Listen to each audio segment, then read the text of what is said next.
అయం పాయముదారదేశికృపాధారా సుధారా గిరాం గాయం గాయమశేష సద్గురు యశో గాథా గాథాశ్రియాం ధ్యాయం ధ్యాయమనంతబోధకృతా ఆజ్ఞాముపజ్ఞాశ్రుతే హాయం హాయముబోధమద్వయకృతోత్సేధం ప్రబోధం వృజే జ్ఞానేన రాంశమథ కర్కశ తర్కఖండే సింహాంశమేకమపి తద్వివిధం సమర్చ్య తేన స్వయం తదభవత్ గురురాజయోగాత్ శ్రీమండలీక గురుమండలమాశ్రితోహం. పితృయజ్ఞం గరుడ పురాణం. దానిపైన శ్రీ మహావిష్ణువు గరుత్మంతుల వారికి అనేక రహస్యాలన్నిటి కూడాను తెలియజేస్తున్నారు. గరుత్మంతుల వారు మానవులు ఈ లోకాన్ని విడిచిపెట్టేసి లోకాంతరానికి, అంటే పాపలోకం సంగతి మాట్లాడుతున్నాం మనం. లోకాంతరానికి వెళ్ళేటప్పుడు యమలోకాన్ని దాకా వెడతాడని, ఒక క్షణకాలంలో మళ్ళీ తిరిగి వస్తాడని మొట్టమొదట్లో వర్ణనలు ఉన్నాయి. తర్వాత అతను సంస్కారానుసారంగా దేహంలో ప్రవేశించడానికి ప్రయత్నిస్తాడని, దాన్ని యమభటులు వారిస్తారని, ఇవన్నీ కూడాను గరుడ పురాణంలో మనం వింటున్నాం. క్రమక్రమంగా అతను యమధర్మరాజు గారి నగరానికి వెళ్ళాలి.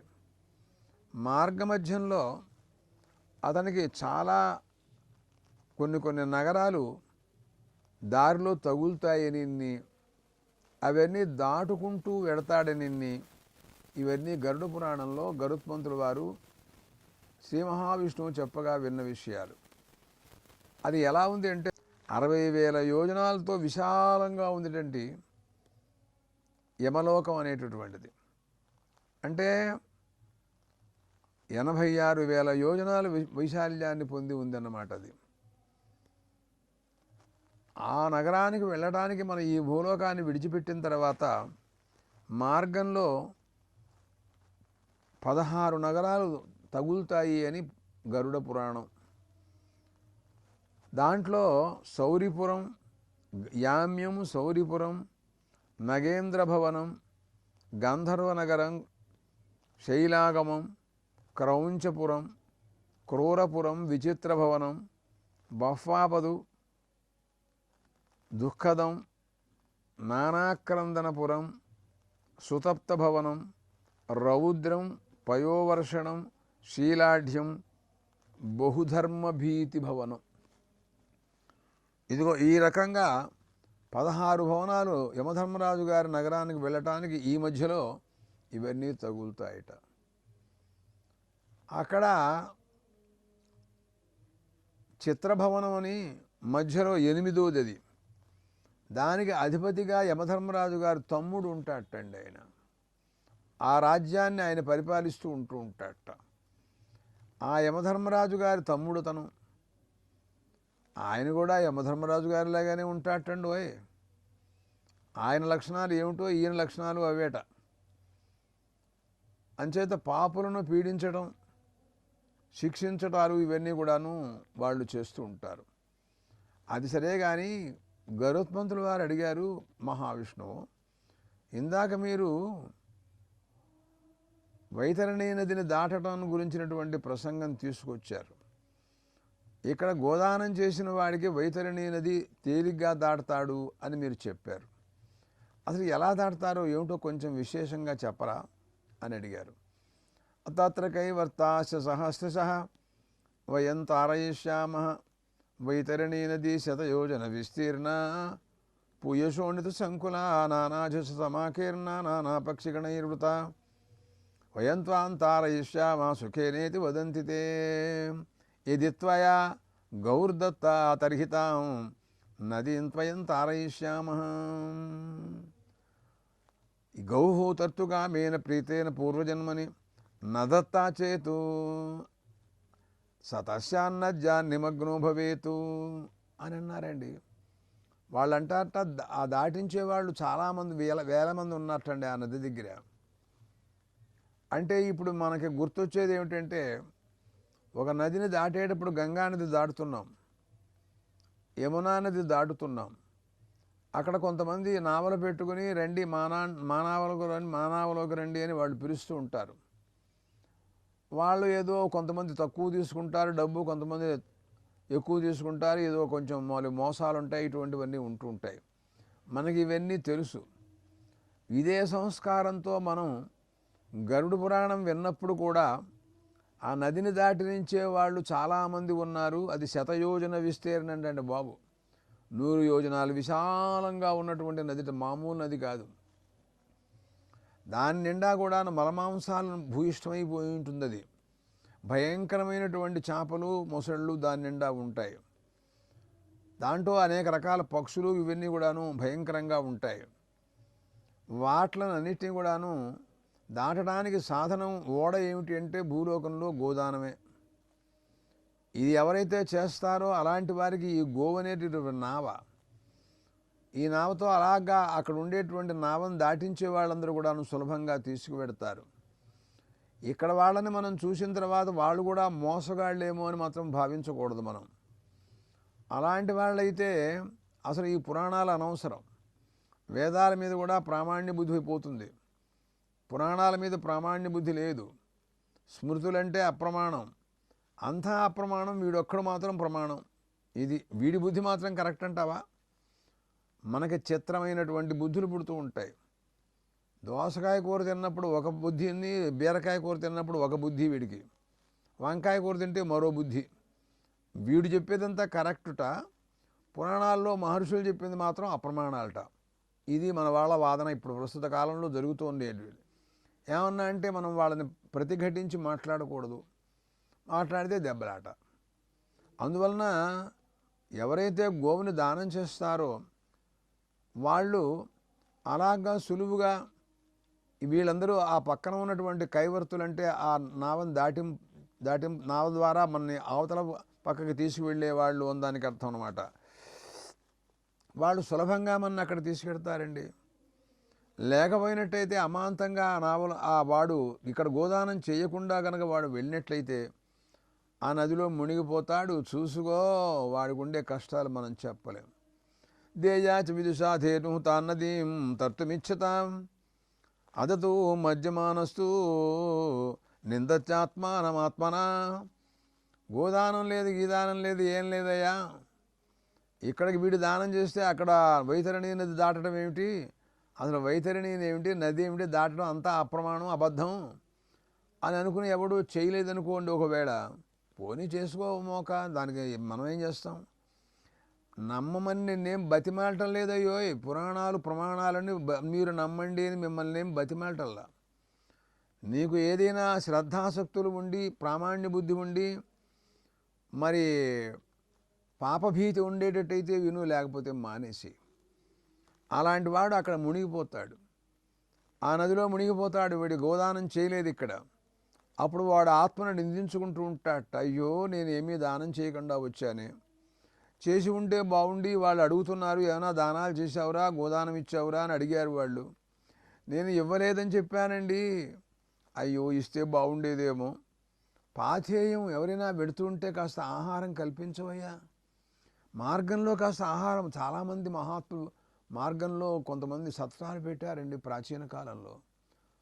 ఆకలేస్తుంది, అటువంటి వాళ్ళకి ఆహారం సమయంలో ఆహారంగా ఇచ్చిన వాడు చాలామంది మహానుభావులు ఉన్నారండి.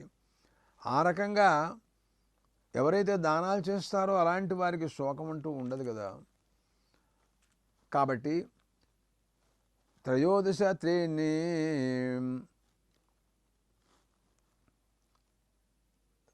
ఇప్పుడు యమపట్టణంలోకి అక్కడికి వెళ్ళాడు అనుకోండి, క్రమక్రమంగా దాటాడు ఈ నగరాలన్నీ కూడాను, యమపట్టణంలోకి వెళ్ళాడు. ఆ లోపలికి వెళ్ళటానికి మార్గంలో మార్గద్వారపాలకులు అనేవాళ్ళు 13 కక్ష్యలు భిన్న భిన్నంగా ఉంటాయట. ఒక గేట్లోంచి ఒక గేటు, ఒక గేట్లోంచి ఒక గేటు దాటి వెళ్ళాలి. ప్రతి చోట భటులు ఉంటారు. వీళ్ళని వాళ్ళు పట్టి చూస్తారు, ఎక్కడి నుంచి వచ్చావు, ఏం చేశావు, నీ శుభాలేమిటి, అశుభాలేమిటి, అవన్నీ వాళ్ళకి తెలుసుకుంటారు. విచార్య పునఃపునః యమధర్మరాజు గారికి ఇవన్నీ కూడాను తెలియజేస్తారు. అయితే వీళ్ళు చేసినటువంటి పుణ్యపాపాల గురించినటువంటి విచారణ వాళ్ళకి ఎలా తెలుస్తుంది? మనం భూలోకంలో రహస్యంగా ఎవ్వరూ లేకుండా తలిపేసేసి ఎవ్వడికి తెలియకుండా మనం పుణ్యమో పాపమో ఏదో చేసామని అనుకో, అది వాళ్ళు ఎలా చూస్తారండి? ఇవన్నీ వాళ్ళు వెళ్ళి చిత్రగుప్తులకు ఎలా చెబుతారు? యమధర్మరాజు గారికి చెప్పేవాళ్ళు ఎవరు అని అంటే దానిపైన మాట్లాడుతూ శ్రీ మహావిష్ణువు అన్నారు, ఏమోయ్ గరుడా, తత్శ్రమణ బ్రహ్మణ పుత్రా మనుష్యాణాంచ విచేష్టితం పుణ్యపాపాదికం సర్వం జ్ఞాత్వా అయమాయ వదంతి. అక్కడ శ్రమణులని కొంతమంది ఉంటారటండి, వాళ్ళ పేర్లు శ్రవణాహ అని అన్నారండి. వాళ్ళుడా బ్రహ్మపుత్రులేటండి. వాళ్ళు బ్రహ్మగారు సాక్షాత్ సృష్టికర్త అండి బాబు, ఆయన కుమారులుట. మానవలోకంలో మనుషులు ఏం చేస్తున్నారో అవన్నీ కూడాను వాళ్ళు తెలుసుకుంటారటండి. దివ్యజ్ఞాన శక్తి సంపన్నులు వాళ్ళు. ఇక్కడ పుణ్యాలు చేస్తున్నారో పాపాలు చేస్తున్నారో అన్నీ వాళ్ళు చూస్తారు. మనం ఇదివరకు ఒక శ్లోకం చెప్పుకున్నాం, మనం చేసేటటువంటి దానికి ఎంతమంది సాక్ష్యం ఉన్నారు అనేటటువంటి విషయంలో సూర్యుడు, చంద్రుడు, కాలము, రాత్రి పవలు, నక్షత్రములు ఇవన్నీ కూడాను సాక్ష్యాలే. ఇవి లేకుండా అసలు కాలమే ఉండదుగా. సూర్యుడు వెళ్ళిపోయినాడు అనుకుంటే చంద్రుడు వస్తాడు, ఒకవేళ అమావాస్య నాడు చంద్రుడు లేడు కదా అంటే నక్షత్రాలు ఉంటాయి, రాత్రి అభిమాన దేవత ఉంటుంది, అహరభిమాన దేవత ఉంటుంది. ఇలా ఏదో ఒక దేవతా సంబంధం కనుక కనపడుతూనే ఉంటుంది.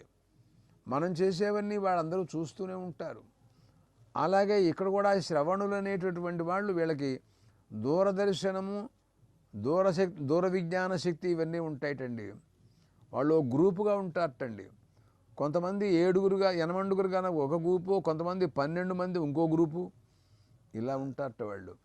అంటే ఇక్కడ మనం చేసేటటువంటి పనులు శుభాశుభాలు, మరి మంచి కానీ చెడు కానీ వాట్లను అన్నిటినీ కూడాను వాళ్ళు తెలుసుకుంటూ ఉంటారు. అయితే మనం చేసే పుణ్యాలలో దానాలు ఉన్నాయనుకోండి, వ్రతాలు, నోములు, దానాలు, స్తోత్రాలు, విష్ణు సహస్రనామ స్తోత్రం, ఏకాదశి ఉపవాసాదులు, అలాగే ఏవైతే చేస్తామో అవన్నీ కూడాను వాళ్ళు తెలుసుకుంటారు. వీళ్ళని కూడా మనం పూజించాలండి. వాళ్ళు ఆనందిస్తారు. వాళ్ళు ఏం చేస్తారు, వాళ్ళని మనం గౌరవించి ఆ శ్రవణులు అనేటటువంటి వారికి కూడా మనం పూజ, గౌరవం, మర్యాద ఇవన్నీ చేశామనుకోండి, వాళ్ళు సుఖంగా మృత్యువునిస్తారండి. మృత్యువు ఎవరికైనా తప్పదు, కానీ ఈ భయంకరమైనటువంటి ఈ నరకయాతనలన్నీ లేకుండా వాళ్ళు సుఖంగా ఉత్తమలోకాలకు వెళ్ళే ఏర్పాటు చేసి పెడతారు మనకి. అలాంటి వాళ్ళు మృత్యుప్రయుక్తం దుఃఖాధికం అలా చేస్తారట. శ్రవణాద్వాదశ సంఖ్యాక బ్రహ్మపుత్ర తేషాం పత్న్య. ఇంకో గ్రూపు ఉన్నారు, 12 మంది శ్రవణులు. వాళ్ళ భార్యల పేరు శ్రవణ్య అంటారు. వాళ్ళు కూడా అటండి, అంటే వాళ్ళు ఆడవాళ్ళకి సంబంధించినటువంటి గుణదోషాలు, వాళ్ళు ఏ రకంగా ప్రపంచంలో వ్యవహరిస్తున్నారో, వాళ్ళు పతివ్రతగా ఉండే స్త్రీ ఒకటి ఉంటుంది, దుర్మార్గురాలు ఒకటి ఉంటుంది, మరి తోచినట్టుగా మాట్లాడేది ఉంటుంది, దొంగతనం చేసేవాళ్ళు ఉంటారు, ఇంకా చెప్పలేనండి ఇవన్నీ నేను ఇంకా మీకు. ఇలాంటి తప్పుడు పనులు చేసేటటువంటి వాళ్ళ యొక్క పరిస్థితిని అంతటినీ కూడాను వాళ్ళు తెలుసుకుంటూ ఉంటారు. అంటే దూర విజ్ఞాన శక్తి ఉంటుంది వాళ్ళకి, అక్కడి నుంచి చూస్తారు, వాళ్ళకి కనపడతాం మనం. ఇక్కడ మనం మాట్లాడేటటువంటి అనృత వాక్యాలు, అసందర్భ ప్రలాపాలు, పరనిందా వాక్యాలు, వాట్లనన్నిటినీ అక్కడ ఉండి వింటారటండి వాళ్ళు. అక్కడ ఉంటే చాలు వింటారట వాళ్ళు. అయితే ఇప్పుడు ఏమయ్యా ఇవన్నీ చెబుతూ ఉంటే నాకు కూడా భయం వేస్తోంది, ఏం చేయమంటావు ఇప్పుడు ప్రస్తుతం, నువ్వేమన్నా సలహా చెప్పు నాకు. నేను చెప్పేది ఏమిటండి బాబు, శ్రీ మహావిష్ణువు గరుత్మంతుల వారికి చెప్పిన మాటలు చెప్పడం కోసం నేను కూర్చున్నా ఇక్కడ. మీలాగా నాకు భయం ఉంది, దానికోసం నేనేం చేయాలా అని శ్రీ మహావిష్ణువు చెప్పిన మాటల్ని సావధానంగా వింటున్నాను నేను కూడాను. మీరు కూడా నాలాగా సావధానంగా వినండి. అంటే అంటాడు, ఇనుము, లవణం, ఉప్పు, తర్వాత అదే లవణం అంటే ఉప్పు అన్నమాట, దూది, తెలలు, ఇవన్నీ కూడా దానం చేయమన్నాడండి. లోహం లవణ కార్పాసం తిలపాత్రం చైర్నరై దత్తంతేనైవ తృప్యంతి యమస్య పురచారిణ. ఇవి ఇక్కడ మనం ఇచ్చినట్లయితే యమధర్మరాజు గారి దగ్గర పట్టణంలో ద్వారపాలకులు ఉంటారు చూసారా, శ్రవణులు ఉంటారు చూసారా, వాళ్ళందరూ సంతృప్తి పడిపోయి ఆనందపడిపోతారు. వాళ్ళందరూ కూడా సప్తధాన్యస్య దానేన ప్రియతో ధర్మధ్వజో భవేతు. ప్రపంచంలో 7 ధాన్యాలని చెప్పారు ఆయన. అవి కనుక ఇచ్చినట్లయితే లోకంలో ధర్మధ్వజుడు అనేటటువంటి పేరుతో ఖ్యాతిని పొందుతాడయ్యా మనిషి. అదనమాట.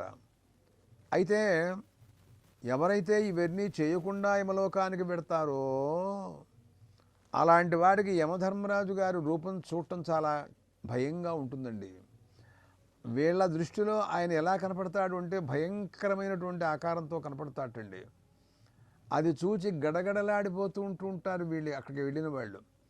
హాహేతి వదతే జన హాహా అయ్యో అయ్యో అయ్యో. దానం కృతం చైర్మర్చై తేషాన్నాస్తి భయం క్వచిత్ ప్రాప్తం సుకృతిన దృష్ట్వా స్థానాచలతి సూర్యజ అంటారు యమధర్మరాజు గారు.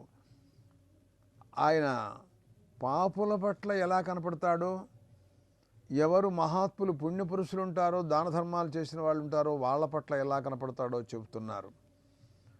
మనం కూడా రుద్రాధ్యాయంలో వింటూ ఉంటాం. రుద్రుని గురించినటువంటి ప్రసంగంలో వేదాల్లో ఓ చోట తస్యైతే తనువు ఘోరాన్య శివాన్య అని అంటారండి. ఆయనకి భయంకరమైనటువంటి శరీరం ఒకటి, సౌమ్యమైనటువంటి శరీరం 2 ఉన్నాయట. ఎవరు నిరంతరం ఆయన్ని ఆరాధిస్తూ ఉంటారో అలాంటి వారిని రుద్రాధ్యాయం ఎవరు చెబుతూ ఉంటారో అలాంటి వారికి సౌమ్యంగా కనపడతారట శంకరుడు. ఎవరు ఆ రకంగా ఉండరో వాళ్ళకి భయంకరంగా కనపడతారట. అందుకోసమని దాన ధర్మాలు చేసినటువంటి వాళ్ళకి సౌమ్యాకారంలో కనపడతాటండి యమధర్మరాజు గారు. చాలా ఆనందంగా మాట్లాడతాట. చాలా పుణ్యం చేశారు, చాలా సంతోషం, మీరు రండి నాయనా బాగుంది అని ఎంతో ప్రశంసిస్తాటండి మన ఆయన. ఆయన దగ్గర పక్షపాత బుద్ధి లేదండి. ఇక్కడ వాళ్ళలాగా ఇది మానవలోకం. వీళ్ళకి వాళ్ళైతే ఎటువంటి తప్పులు చేసినా వాళ్ళు మంచివాళ్ళు, వాళ్ళు కాకపోతే ఎంత వాళ్ళు గొప్పవాడైనా కూడా దుర్మార్గుడు. ఇలాంటి వైషమ్య బుద్ధి మానవలోకంలో ఇక్కడ ఉంది. కానీ అలాంటి పరిస్థితి యమలోకంలో కూడా ఉంది అనుకునేటట్టయితే ఇంకా యమధర్మరాజు ఎందుకండి? సమవర్తి ఆయనకి బిరుదుంది. ఆయనకి అందరూ సమానమే, అందరినీ సమానంగా పాపానుగుణంగా శిక్షిస్తాడు, పుణ్యానుగుణంగా ఉత్తమలోకాలు ఇస్తాడు. కాబట్టి ఎవరైతే ఇక్కడ ఈ లోకంలో దాన ధర్మాలు చేస్తారో అలాంటి వారిని చూస్తే యమధర్మరాజు గారికి భయంట. అదేమిటండి, యమధర్మరాజు గారు కూడా భయపడతాడా? పడతాడండి బాబు. అదేమిటండి, ఎలాగా? ఏం లేదు. ద్వావిమము పురుషులోకే సూర్యమండల భేదినవు పరివ్రాడ్ యోగయుక్తశ్చ అని ఒక శ్లోకం ఉంది. అంటే ఈ లోకంలో సన్యాసి, యోగాభ్యాస తత్పరుడు, మహాత్ములు ఇలాంటి వాళ్ళు ఉంటారు చూసారా, వీళ్ళు సూర్యమండలాన్ని భేదించుకుని బ్రహ్మలోకంలోకి వెళ్తారటండి. అబ్బా, సూర్యమండలాన్ని భేదించుకోవడం అంటే మరి సూర్యమండలానికి దెబ్బే కాది. సూర్యమండలానికి దెబ్బ వచ్చిందంటే యమధర్మరాజు గారు కూడా దెబ్బేనండి. అదేమిటి, ఆయనకి దీనికి సంబంధం ఏంటి? వాళ్ళ నాన్నే ఆయన. మీరు ఏమనుకుంటున్నారు? యమధర్మరాజు అంటే సూర్యుడు కొడుకండి ఆయన. ఓ అట్లా చెప్పరే మీరు ఈ పురాణంలో? నాకు ఇంతవరకు చెబుతున్నాగా ఇప్పుడు. అయితే ఇప్పుడు మనం తండ్రి గారిని ఆరాధించినా పర్వాలేదంటారా? భలే మాట, ఎప్పుడో చెప్పాను నేను ఈ విషయం. ఆదిత్యుడిని, సూర్యుడిని నిరంతరం మీరు ధ్యానం చేయండి. ఆయన వాళ్ళ అబ్బాయితో చెబుతాడు, యమధర్మరాజుతో, ఒరే అబ్బాయి యమ, నా భక్తుడు ఇతను అని చెప్తాడు. చాలు, ఇంకా యమధర్మరాజు గారు మన ముట్టుకోడు. సాక్షాత్తు యమధర్మరాజు గారిని సేవించినా పర్వాలేదు. ఒకవేళ అది కుదరకపోతే సూర్యభగవానుని సేవించయ్యా, ఉపాసన, సూర్యోపాసన అయ్యా బాబు. అనేక మంత్రాలు ఉన్నాయి సూర్యుడిని గురించినటువంటి మంత్రాలు వేదాలలో. ఉజ్జన్నజ్జమిత్రమః ఆరోహన్నుత్తరాందివం హృద్రోగం మమ సూర్య హరిమాణం చనాశయ సుకేషు మే హరిమాణం రోపణాకాసు దద్మసి అథో హారిద్రవేషు మే హరిమాణన్నిదధ్మసి అంటూ అబ్బో ఎన్నో మంత్రాలండి. ఈ మంత్రాలతో సూర్యభగవాను మనం ఆరాధించామనుకోండి, మహాసౌరం అని ఋగ్వేదంలో ఒకటి ఉంది. అలాగా అరుణ పాఠమునుంది యజుర్వేదంలో, అది సూర్య విజ్ఞానాన్ని గురించి బోధిస్తూ ఉంటుంది. దానిచేత అందరూ కూడా ఈ లోకంలో చాలామంది నమస్కారాలు చేస్తూ ఉంటారు. నమస్కార ప్రియో భాను అన్నారండి, ఆయనకి నమస్కారాలు చేయాలి. మిత్ర రవి సూర్య భాను ఖగ పూష హిరణ్యగర్భ మరీచ ఆదిత్య సవిత్రు అర్క భాస్కరేభ్యో నమః. ఈ 12 పేర్లతో ఒక్కొక్క పేరు చెప్పి ఒక్కొక్కసారి నమస్కారం. అలా చేసినట్టయితే సూర్యానుగ్రహం పరిపూర్ణంగా లభిస్తుందండి బాబు. అప్పుడు ఆయన ఆనందపడతాడు, యమధర్మరాజు గారు కూడా సంతోషిస్తాడు. అసలు ఆయనకి భయం ఏమిటంటే, మన చూస్తే సూర్యమండల భేదినం అని చెప్పాక ఇందాక నేను, యోగాభ్యాస తత్పరుడు అలాంటి వాడు సూర్యమండలాన్ని భేదించుకు పెడతారు. మా నాన్న కొంప వీళ్ళు పగల కొడతారు, అమ్మ బాబోయ్ వీళ్ళు అని మహాయోగులను చూస్తే యమధర్మరాజు గారికి భయంట. ఏషమే మండలం భిత్వా బ్రహ్మలోకం ప్రయాసది అని యమధర్మరాజు అన్నట్టండి. మా నాన్నగారి స్థానాన్ని పగలగొట్టి బ్రహ్మలోకంలోకి వెళ్ళిపోతారు వీళ్ళు, అలాంటి వాళ్ళు, వీళ్ళతో చాలా జాగ్రత్తగా ఉండాలి అని యోగీశ్వరుల గురించి భయపడుతూ ఉంటాడు యమధర్మరాజు. ఎవరైనా తప్పదండి, ఆ మాట అంటే వింటూ ఉంటారు. చూడండి, లక్ష్మీదేవి కమలంలో తామర పూలో నివసిస్తూ ఉంటుందని మామూలుగా చెబుతూ ఉంటారు. యాసా పద్మాసనస్థ అని మనకి శ్రీ సూక్తం కూడా చెప్పింది. కానీ ఆ పువ్వుని మన వాళ్ళు తుంచేసేసి ఆ పుష్పాన్ని తీసుకెళ్ళి శంకరుడు నెత్తి మీద పెడతారట బ్రాహ్మలు. అందుకోసం ఆడికి కోపంట, నా కొంప తుంచాడో, పోనీ నామగుడు నెత్తి మీద పెట్టాడో, తీసుకెళ్ళి శివుడి నెత్తి మీద పెట్టాడు అంటుంది ఆవిడ. అట్లాగే ఈ యోగీశ్వరులు, ఈ మహానుభావులు, దాతలు, ధర్మం చేసిన వాళ్ళు, ఈ ఉపాసకులండి సూర్యమండలాన్ని భేదించుకు వెళ్ళిపోతారే, మా నాన్న కొంపని వీడు పగలగొట్టేస్తారే అని భయపడతాట యమధర్మరాజు కూడా. అంటే మనం ఎందుకు చెబుతున్నాం? దానాలు, ధర్మాలు, పుణ్యాలు, ఆచరణలు, ఉపాసన, యోగం, తపస్సు, దానేన సులభో ధర్మ యమ మార్గ సుఖావహ. గరుడా, దానం చేసిన వాడికి ధర్మ మార్గం సులభమయ్యా, యమ మార్గం యమలోకంలోకి ఆనందంగా సులువుగా ఆటలాడుతూ పాటలాడుతూ వెళ్ళిపోతాడు. మిగతా వాళ్ళని ఏడిపించినట్టుగా వీళ్ళని ఏడిపించరు భటులు. ప్రాతఃపక్వం. మరొక్క విషయం నీకు చెబుతాను, నచ్చుతుందో నచ్చదో, నచ్చకేం చేస్తున్నారే విను. మన శరీరం ఎలాంటిదో నీకు తెలుసా అని అడిగాడు. ఎలాంటిది ఏంటండి, చాలా గొప్పది, బ్రహ్మాండమైనటువంటి శరీరం అన్నాడు ఎవడో. నేనంటున్నాను, ఒక్క మాట ఏమన్నాను, నువ్వు రోజు ఆహారం పెడుతున్నావు, అన్నం వలన ఆహారం వలన శరీరం పెరుగుతోంది, వృద్ధి పొందుతోంది. విపరీతంగా తిన్నవాడు విపరీతంగా లావుగా తయారవుతున్నాడు. తెలుసుగా మనకి మనుషులు. కానీ వాళ్ళు ఏం చెబుతున్నారో తెలుసా? మనం పొద్దున్నే అన్నం వండాం 10 గంటలకి, మధ్యాహ్నం 12 గంటలకు భోజనం చేయటానికి ముందు. ఈ అన్నం అవాళ రోజున తినలేదు, మర్చిపోయినాడు, ఎక్కడో తిన్నాడు. ఈ అన్నం అలాగే అట్టిపెట్టారండి, సాయంకాలం అయ్యేటప్పుడు పాసిపోయింది. అంటే కొన్ని గంటలకి తర్వాత అది పనికి రాకుండా పోతోంది అనేది దానికి అర్థమైందినా? అంటే కొన్ని గంటల తర్వాత పనికి రాకుండా పోయేటటువంటి అన్నంతో నీ శరీరాన్ని నువ్వు వృద్ధి చేసుకుంటున్నావు. అంటే నీ శరీరం కూడా అలాగే కుళ్ళి కొన్ని గంటల తర్వాత దాంట్లో మలాలు, మాంసాలను, కుళ్ళు అవన్నీ కూడా ఏర్పడతాయి కదా. కుళ్ళిపోయే అన్నమే కదా నువ్వు తిన్నది. అంటే కుళ్ళినన్నం తింటున్నాడని కాదు నేను అన్నది, కుళ్ళిపోయేటటువంటి స్వభావం కలిగినటువంటి అన్నం తింటున్నాడు అని దానికి అర్థం. అంటే ఏమిటి, ఇవాళ మధ్యాహ్నం వండుకున్నాం, అది రాత్రికి తినకపోయినట్టయితే అది కుళ్ళిపోతుంది, దాని స్వభావం అది. అటువంటి అన్నంతో పెరుగుతూ ఉండేటటువంటి ఈ శరీరం ఇది శాశ్వతము, గొప్పది అని అనుకోవటం ఉంది. ఇంతకంటే అవివేకం ప్రపంచంలో ఏం లేదన్నాడు ఆయన. దాన్ని బట్టి చూస్తే మన శరీరం ఎలాంటిదో దీన్ని నిర్ణయించుకో నువ్వు. నేను చెప్పను నీకు ఇంత అయిపోయినా. కుళ్ళుతో తయారయ్యేటటువంటి శరీరం కుళ్ళు కాకపోతే అది మంచిదని ఎవడంటాడయ్యా? తెలియలే. అది మలమాంసభూయిష్టమైనటువంటి శరీరం మన శరీరం. అదృష్టవశాత్తు పైన ఒక తోలు కప్పాడు. మనకి ఆ తోలు కప్పడం వలన లోపల ఉన్న మలమాంసాలు బయటికి కనపడకుండా అసహ్యించుకుంటారు ప్రపంచం అని, బాగుండదని ఒక టార్పాలు కప్పినట్టుగా ఒక తోలు కప్పాడు దేవుడు. దానివలన ఆ తోలు కొంచెం ఎర్రగా ఉంటే నేను బాగా ఎర్రగా ఉన్నాను కదని, ఎర్రగా ఉన్నాను కదా అని అనుకుంటుంటాడు వాడు. దానికోసమని ఎన్ని సబ్బు బిళ్ళలు వాడాడో ఇప్పటి వరకు, కొన్ని 100 సబ్బు బిళ్ళలు ఈ వాటికి బాల్యం నుండి వాడుంటాడు.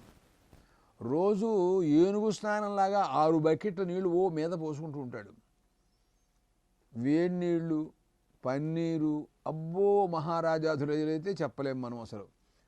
ఈ కుళ్ళు శరీరానికి ఎన్ని శోభలా!